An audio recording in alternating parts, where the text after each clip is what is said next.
আজ থেকে দুদিনের আমন্ত্রণমূলক ক্রিকেট প্রতিযোগিতা এমএলএ কাপের শুভ উদ্বোধন হলো হাওড়ার দাসনগরের আরতি কটন মিলের গ্রাউন্ডে। শিবপুর বিধানসভা কেন্দ্রের বিধায়ক তথা রাজ্যের ক্রীড়া প্রতিমন্ত্রী মনোজ তিওয়ারির উদ্যোগে শনিবার সকালে এই এমএলএ কাপের শুভ সূচনা হয়। উদ্বোধনে উপস্থিত ছিলেন তৃণমূলের যুব কংগ্রেসের রাজ্য সভানেত্রী সায়নী ঘোষ ও ক্রীড়ামন্ত্রী অরূপ বিশ্বাস। তিনি সকলকেই এই আমন্ত্রণমূলক ক্রিকেট প্রতিযোগিতার শুভেচ্ছা জানান। সেফিল টাইম। আমি আজকে এমএলএ কাপ 2025 উদ্যোক্তা এমএলএ স্বয়ং নিজে মনোজ তিওয়ারি, আমার কলিগ, আমার বন্ধু, খুব ভালো মানুষ, অত্যন্ত ডাইনামিক একজন লিডার এবং ক্রিকেটার, তার প্রোগ্রামে এসেছি। খুব ভালো লাগছে, কারণ হাওড়াতে এরকমই একজন এনার্জেটিক এবং ডাইনামিক লিডারকে, পলিটিশিয়ানকে, জনপ্রতিনিধিকে আমরা চেয়েছিলাম যে সবাইকে একসঙ্গে নিয়ে চলতে পারে।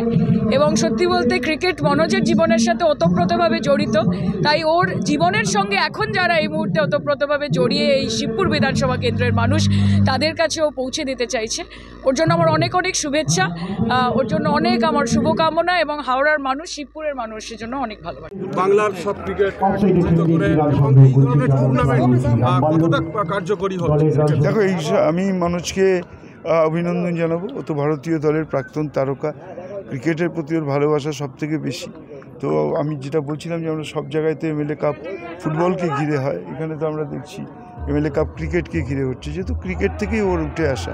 আজকে মনোজ তিওয়ারি হয়েছে ক্রিকেটের জন্য। ভাই, ওর কাছে আমি একটা আবেদন করেছি, আমি এক বছর ধরে আইএফের কাছে ফুটবলেও আবেদন করছি যে বাংলার ছেলেদের নিয়ে খেলতে হবে, তাহলেই আজকে সন্তোষ ট্রফি চ্যাম্পিয়ন হলে আজকে যে গর্ব হয়েছে, আমরা ভারত সেরা হয়েছি, বাংলার ছেলেদের সংখ্যা আরও বাড়াতে হবে। আমি মনোজকেও অনুরোধ করছি, প্রচুর প্রতিভা আছে, যেসব শট দেখছি এসব শট তো ভারতীয় ক্রিকেটেও দেখা যায় না। একটা অফ স্ট্যাম্পের বাইরের বলকে যেভাবে চামচের মধ্যে তুলে দিল, এইসব শট তো এখানে দেখা যায়। প্রচুর প্রতিভাবান খেলোয়াড় আছে বাংলার ছেলেদের। মনোজকে বলবো, এতদিন তুমি খেলেছো, অধিনায়কত্ব করেছো, এবার কোচিং করে বাংলার দায়িত্ব নাও এবং দিয়ে বাংলাকে রঞ্জি ট্রফি চ্যাম্পিয়ন করো, বাংলাকে ভারত সেরা করো। হাওড়াতে তো একটা খেল সিটি তৈরি হচ্ছে, মুখ্যমন্ত্রীর একটা সফটওয়্যার প্রজেক্ট, এটা কবে থেকে পুরোপুরি কার্যকরী হবে? এটা আগে আমরা মাঝখানে একটা মিটিং করে আমরা হাওড়া মিউনিসিপ্যাল কর্পোরেশনকে দিয়েছিলাম। পরে মাননীয় মুখ্যমন্ত্রী বলেছেন না, এটা হিটকোই দেখবে, ফলে এটা হিটকো তার উত্তর দিতে পারবে। এটা আমার কাছে সঠিক। আপনি কি জটিল কিছু সমস্যায় ভুগছেন? সমাধান পেতে চান? যোগাযোগ করুন প্রখ্যাত জ্যোতিষ ও তান্ত্রিক মনসারাম ভট্টাচার্যের কন্যা মনসা কন্যার সাথে। প্রখ্যাত জ্যোতিষ ও তান্ত্রিক মনসা কন্যা হাওড়া জানবাড়ি ও হাতিবাগানের নিজস্ব মন্দিরেও বসেন। যোগাযোগ 9830106967 আর 9239655323।